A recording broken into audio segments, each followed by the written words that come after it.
off! Death can't stop us! I wish it would stop you at least. It's safe to say we're currently living through a golden age for swordplay games. Sekiro and Ghost of Tsushima lead a pack of accomplished duelers where every strike, lunge and parry feels supremely satisfying. Hoping to find a place among them is Onimusha Way of the Sword, Capcom's long-awaited return to a series slumbering since the PS2 days. And, based on a small sample I've been able to play at Gamescom 2025, I'd say its chances are looking very good indeed.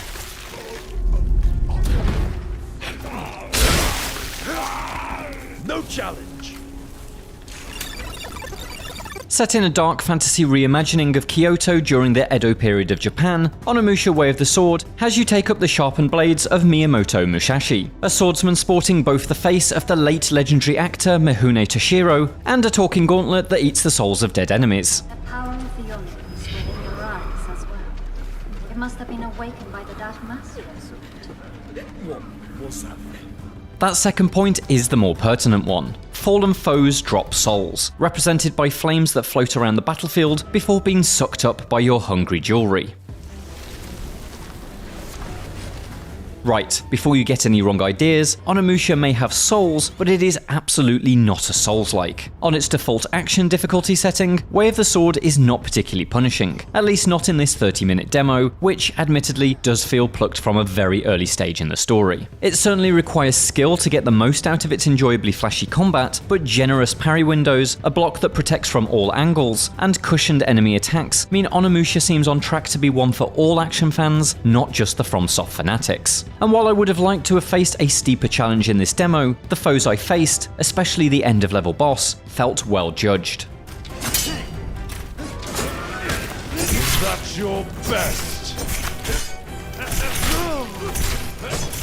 I'm particularly impressed by how combat is built on a foundation of both health and stamina. Enemies are, of course, defeated by bottoming out their health bars, but each time you strike or deflect their attacks, you erode away their stamina bar. If that hits 0, the foe becomes exhausted, quite literally pausing to catch their breath. This is, of course, the perfect time to strike. A single button press triggers a Break Isun move that violently dismembers your target. The animations are gloriously extravagant and can be chained together if a couple of enemies have been exhausted at the same time.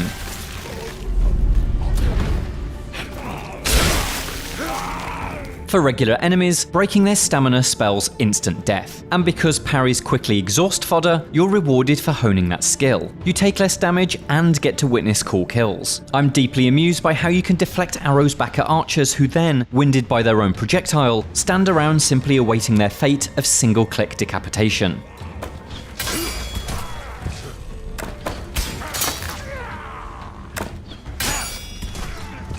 But things change when it comes to boss fights. The demo's final clash against the exuberant Sasaki Ganryu, a tall, gangly samurai powered up by his own gauntlet, is a much fiercer affair in which you'll deplete his stamina bar at least once before being able to deal the final blow. In this situation, an alternative version of Break Isun plots 2 marks on your target. Strike the red one, and you'll be rewarded with a burst of extra damage.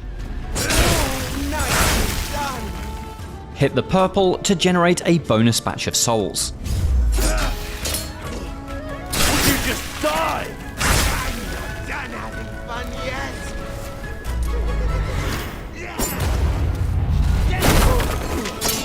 And that brings us back to souls. These flickering flames are color-coded. Red souls are used to purchase upgrades, while blue souls feed your Oni power gauge, which when full can be used to unleash special attacks. Yellow souls, meanwhile, are rarer and replenish your health. All 3 are vital, not just for their individual properties, but for how they form a cycle. What could be more fun? Dancing with death! For instance, in the demo, Musashi was equipped with the 2 Celestials, a twin dagger special weapon that reaps yellow souls from fallen enemies. It can only be used when the Oni power gauge is topped off. As it's a powerful attack that requires resources, it's sensible to use it against tougher opponents who, naturally, deal more damage. Killing such foes with the 2 Celestials basically refunds damage that you take thanks to the yellow souls the attack creates. And so there's the cycle. You kill foes to gain blue souls, which powers up the ability to use special attacks, which cause your enemy to drop yellow souls, which instantly heal you from the wounds sustained during that fight. It perhaps doesn't feel quite that elegant in game, but there's a clear system upon which battle thrives. There are other examples of that too. Successful parries generously build a diamond-shaped meter that eventually causes your blade to temporarily erupt with damage-buffing blue sparks. Hitting that mark feels fantastic. The animation alone makes it feel as if the battle has been hit by a shot of adrenaline. But if you can continue a successful chain of deflects, you can sustain that buff seemingly indefinitely. It's another smart system that rewards consistent skill with your blade. It's only when I came to write this preview that I realised that Onimusha is very much a game about managing gauges and meters. You need to deplete health bars and stamina meters, build power gauges, and keep other buff providing vessels topped up. On paper, that may sound dull and overly mathematical for a game about supernatural samurai fighting through demon-infested feudal Japan, but in practice, it works well. That's entirely down to the fact that the implement for juggling those meters, your sword, feels fantastic to wield.